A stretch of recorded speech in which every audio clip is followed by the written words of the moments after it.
नाशिक जिल्ह्यातील निफाड तालुक्यातील विंचूर येथे धान्य व टोमॅटो व्यावसायिक करणाऱ्या विजय उर्फ पवन नंदलाल जाजू या व्यापाऱ्यावर आर्थिक देवाणघेवाणातील वादातून प्राणघातक हल्ला झाल्याची घटना रविवार 5 ऑक्टोबर रोजी सायंकाळी घडली असून या घटनेमुळे परिसरात एकच खळबळ उडाली।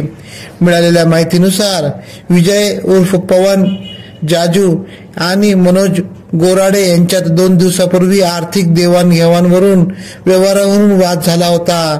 या वादाचा राग मनात धरून मनोज गोराडे याने रविवारी सायंकाळी विजय जाजू हे त्यांच्या घरासमोर उभे असताना धारदार शस्त्राने त्यांच्या पोटावर वार केला व घटनास्थळाहून फरार झाला। जखमी विजय जाजू यांना जखमी अवस्थेत व्यापाऱ्यांनी तात्काळ लासलगाव येथील खासगी रुग्णालयात दाखल करण्यात आले।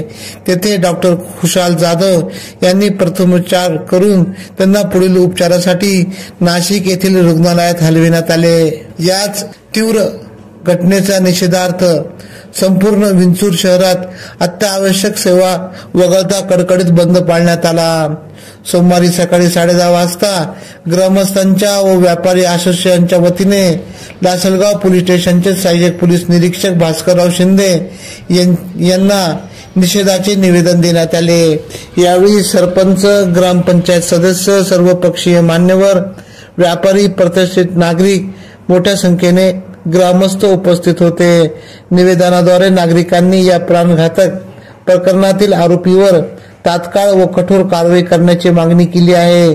तसेच भविष्यात अशा घटना टाळण्यासाठी पोलिसांनी योग्य ती खबरदारी घ्यावी अशी अपेक्षा व्यक्त करण्यात आली। जो प्रकार झाला त्या अनुषंगाने लासलगाव पोलीस स्टेशन येथे लासलगाव पोलीस ठाणे गुन्हा नंबर 225/2025 अनुषंगाने भारतीय न्यायसंहिता 109 प्रमाणे गुन्हा दाखल करण्यात आला आहे।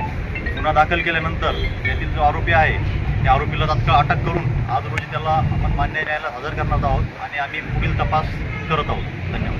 AKP न्यूज साठी ब्युरो चीफ अनवर खान पठाण, नाशिक।